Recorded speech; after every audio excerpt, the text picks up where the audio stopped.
ধন্যবাদ আপনাকে। তার থেকে অসংখ্য ধন্যবাদ ব্যবসায়ীদেরকে যে আমাদের মানে তাদের ভোট দিয়ে তাদের আস্থা আমাদের প্রতি রেখেছে।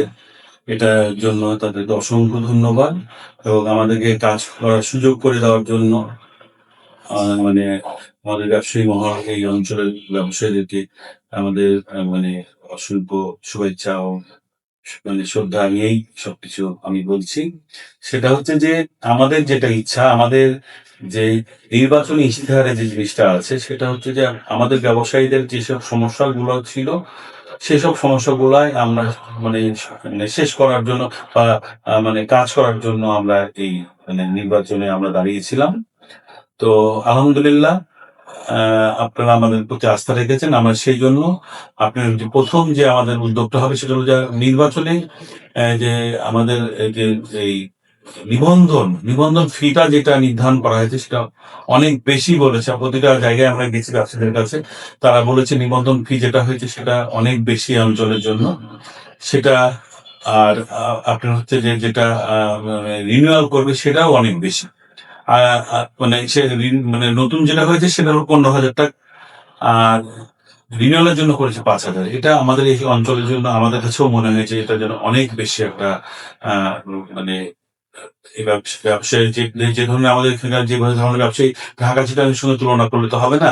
আমাদের এই অঞ্চলের ব্যবসায়ীকে এই অঞ্চলের মতো করে দেখতে হবে। এটা আমরা সরকারকে বোঝাতে চাইবো এবং এটা অবশ্যই কমিশন এটা ব্যবস্থা নেবে। পাশাপাশি আপনার আমাদের এখানে আমার যেটা ইচ্ছা সেটা হলো যে কৃষি বেস যে ইয়েগুলো আমাদের এটা কৃষি অঞ্চল, কৃষি যে পণ্যগুলো আছে আমাদের, যেমন আম আছে, আপনার হচ্ছে আলু আছে, আম প্লাস পান, পাশাপাশি পাট। পাট এখন আমাদের এখানে বেশ কয়েকটা ইন্ডাস্ট্রি হয়ে হয়েছে। সেটা অনেক কষ্ট করে কিন্তু এইসব জায়গাগুলোকে রেডি করেছে আমাদের এইসব অঞ্চলের ব্যবসায়ীরা। তো আমরা চাইবো যে আপনার এইসব কৃষি পণ্যগুলা যদি আপনার মানে আমরা পরিবহনটা মানে খুবই সাশ্রয়ী ইয়েতে আহ, যদি আপনার হলো রেলপথ বা নদীপথে পাঠাতে পারি তাহলে এই পরিবহন কষ্ট অনেক কমে যাবে। তো এই পরিবহন খরচটা আমরা কমানোর জন্য প্রথমেই ব্যবস্থা নিব যে এটাতে নদীপথে এবং রেলপথে আমরা যোগাযোগ করে আমরা এটা কমানোর ব্যবস্থা নিব। আর আপনার ভ্যাট নিয়ে কিছু সমস্যা আছে, ইনকাম ট্যাক্স নিয়ে কিছু সমস্যা আছে, সেগুলো নিয়ে আমরা যথাযথ আপনার কার্যালয়ের সঙ্গে আমরা যোগাযোগ করব এবং এটা মানে ব্যবস্থা গ্রহণ করবো। কারণ এখানে আমাদের অঞ্চলটা ঠিকাদারি ব্যবসায় বেশি। তো যারা ঠিকাদারি করছেন তাদের যে আপনার হলো করছে সেটা হলো যে রিটার্ন দাখিল প্রতি মাসে মাসে, সেটার জন্য তারা অনেক বড় ধরনের বিড়ম্বনায় পড়ছে। যে আপনার হলো একজন ঠিকাদার এমনিতেই আপনি হলো উৎসেই তার ভ্যাট ইনকাম ট্যাক্স কেটে নেই সরকার, তারপরেও জিরো রিটার্ন দাখিল করার জন্য তারা বলছে। জিরো রিটার্নটা দাখিল না করলে, প্রতি মাসে না দাখিল না করলে তার জন্য একটা ফাইন নির্ধারণ করছে। তো এই প্রতি মাসে রিটার্ন দাখিল করতে গিয়ে অনেকে ভুলে যাচ্ছে, অনেকে অনেক সময় অনেকভাবে হচ্ছে।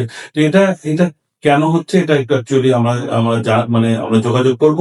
এটা যেন যদি নিতেই হয় তাহলে বছর শেষে নিলে আমাদের আমাদের ব্যবসায়ের জন্য উপকার হবে। সেই কাজটাও আমরা করতে চাই। এবং আমরা আর একটা কাজ করতে চাই হলো আইটি সেক্টর নিয়ে কাজ করতে চাই। আইটি সেক্টর আমাদের এখানে যে আপনার আইটি পার্কটা হয়েছে এটা এমনি অবহেলায় পড়ে আছে।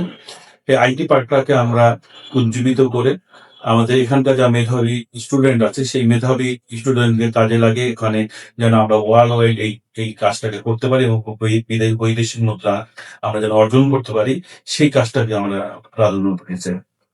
আর একটা দিতে চাই হলো ক্ষুদ্র উদ্যোক্তা। এই ক্ষুদ্র উদ্যোক্তা এখানে আমাদের অনেক প্রোডাক্ট আছে যেগুলা কৃষিজাত প্রোডাক্ট, সেগুলোকে আপনার কাজে লাগে। আপনার ছোট ছোট মানে পুঁজি দিয়ে আস্তে আস্তে বড় ভাবে আস্তে আস্তে বেড়ে ওঠা, সেটার জন্য আমরা আমাদের চেম্বার্সে আমরা ট্রেনিং এর ব্যবস্থা করব। তাদেরকে প্রশিক্ষণ দিয়ে আমরা ধীরে ধীরে ব্যাংক সহায়তা যেন তারা পাই, মানে স্বল্প ইন্টারেস্টে যেন ব্যাংক সহায়তা পাই, সেটাও আমরা একটা ব্যবস্থা নেওয়ার ইচ্ছা আছে। আর একটা আছে হলো নারী উদ্যোক্তা। এই নারী উদ্যোক্তাটা আমাদের এখানে প্রচুর আম হয়। এখানে আচার হতে পারে, বিভিন্ন ধরনের ধরেন কুটির শিল্প, আমাদের এখানে মানে নকশি কাঁথার কাজ হয়, আমাদের এখানে হ্যান্ডিক্রাফটস এর কাজ হয়।